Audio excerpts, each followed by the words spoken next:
Something else needs to be factored in when we talk about volume, and that actually is intensity. The second metric when we're talking about training plans. So we normally talk about volume, how long do you do or how much distance you do, and we also talk about intensity, how much effort do you put in when you're doing that volume. So are you doing it easy? Are you doing it medium hard? Are you doing it really hard? Are you doing a full out effort?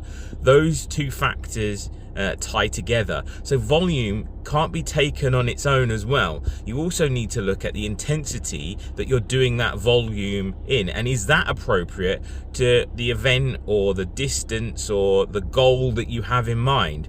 So when you then start to add in intensity, the question around volume then starts to be more relevant. And that's where you get people talking about things like overtraining. How much is too much? How much is too little? So when you're factoring in volume and intensity, those are the normal types of phrasings the question is shaped at. How much is too much? How much is too little? Should I follow this training plan? Should I follow another training plan? What should I do? How long should my long run be? How short should my tempo run be? Those are the types of framings, question framings, that are around volume. So fingers crossed, I can do a bit of answering. Now, I'm going to caveat this by saying some of these are going to be my thoughts and feelings and opinions, having been a runner and engaged with volume.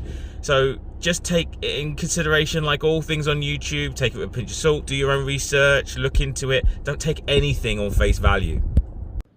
But let's see if I can answer a couple of these questions about volume. And I'm going to have to be very clear of what's my opinion and what's kind of the consensus ideas about volume. So first thing, and this is really a personal preference, I wouldn't, if you're looking at building volume, so you're looking at increasing what volume you've got, what I would really strongly suggest is that you don't think about pace so much. So you look to increase your volume, but you keep your pace steady. That will keep you from overtraining. That will keep you from and mitigate some of the risks from causing injuries.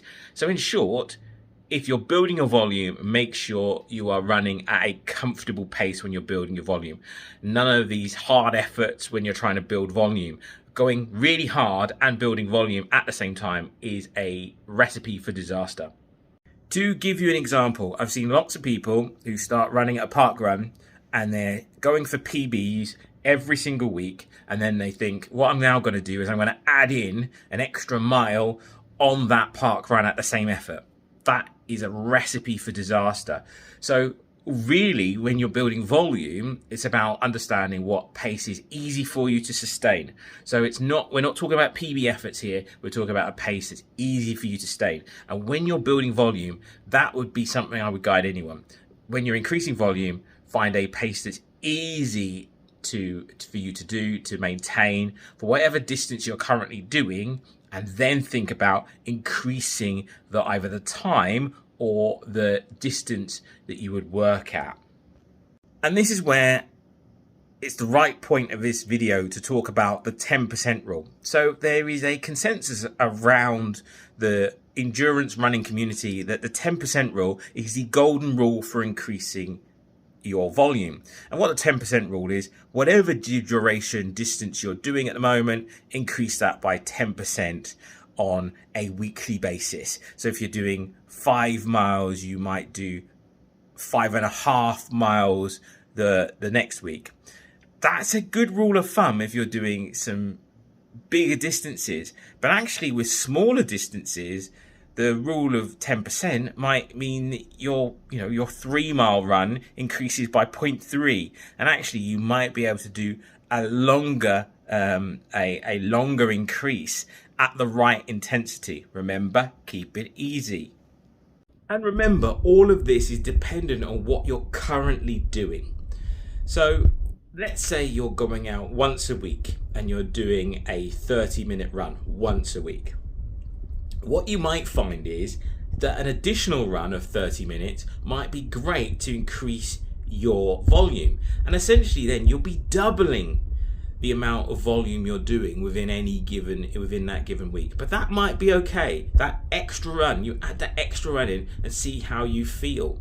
So when you're doing smaller distances, that increase might actually be viable and warrant for you, because you're only going out for one run. So adding another run in after a significant rest might be okay for that volume increase for you.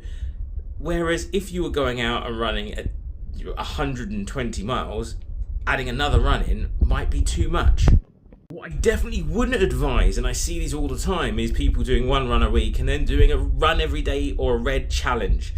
That it always scares me, and I always get really worried when I see people increasing their volume from that one run a week, so one run with 6 rest days, up till 30 days of continuous running. That always worries me, because it's just such a drastic increase in volume. It just scares me. And what I tend to see is people doing run everyday challenges and then taking massive breaks off because their bodies have struggled to fight through, and it's a fantastic achievement, but their bodies have been really struggling at the end of these challenges, and thus they need to take massive time off to rest and recover. And that's something I would definitely not advise anyone doing. If you're only running once per week, maybe getting an additional run with significant rest might be fit for purpose for you.